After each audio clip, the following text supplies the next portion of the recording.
why we're excited for Amazon to locate in Salt Lake City is they're bringing 1,500 new jobs.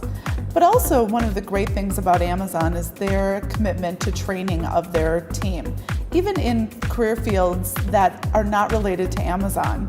And they'll pay up to 95% of that training, and they offer the training on site at their facility. Amazon is the first project in the Northwest Quadrant, west of the airport, 5600 West.